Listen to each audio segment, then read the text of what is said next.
I started writing when I was 14 or 15. I was always in bands, but we could never keep a band together. I figured like pretty early on that I would have to get good at something where I only needed to rely on myself. So I was always a lyric writer in bands, and I just figured like I should just extend that and make a body of work that I could stand behind.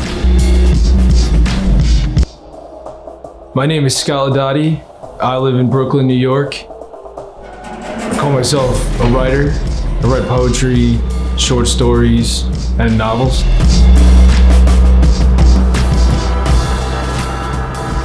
I spend probably 3 or 4 hours a day walking around the city, looking at the waterfront or crossing bridges.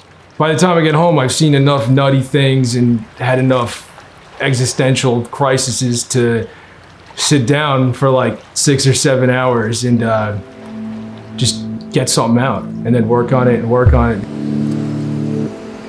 It's usually always terrible and it's discouraging, and then I have to like quit for a couple hours and then come back. But by 11 o'clock every night, it usually starts flowing, and I've never had a night where by 4 in the morning I didn't have something that I liked down on paper.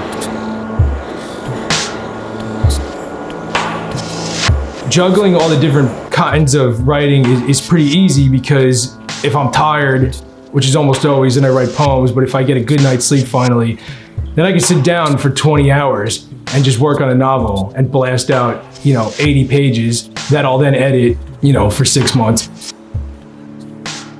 To reward myself when I'm down in like the trenches of editing for hours and hours, I'll get like a nice bottle of whiskey or something like that, and I'll just stare at it, and I'm not allowed to take a shot until like I've done like 50 pages, and then I can take a shot.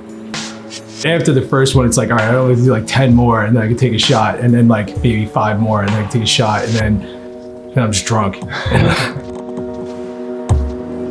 I'd say I have an emotional relationship to my work, because every single thing I've ever written and put out, I've put 150% into. I've neglected girlfriends, my dogs. I haven't left my apartment in 3 months.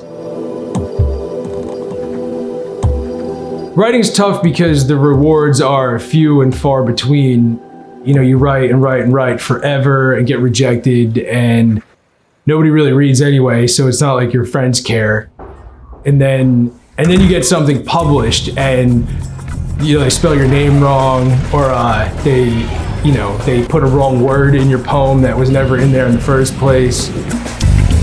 But nothing feels better than getting a letter back in the mail saying, we get thousands of submissions every month and we picked your piece. I don't think I'll ever get tired of seeing that, and it's a great reward because it's not like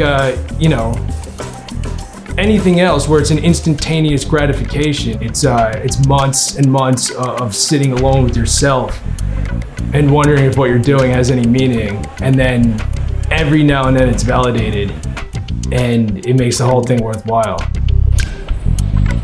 I create the work that I do to make sense of this life, because otherwise it doesn't make any sense.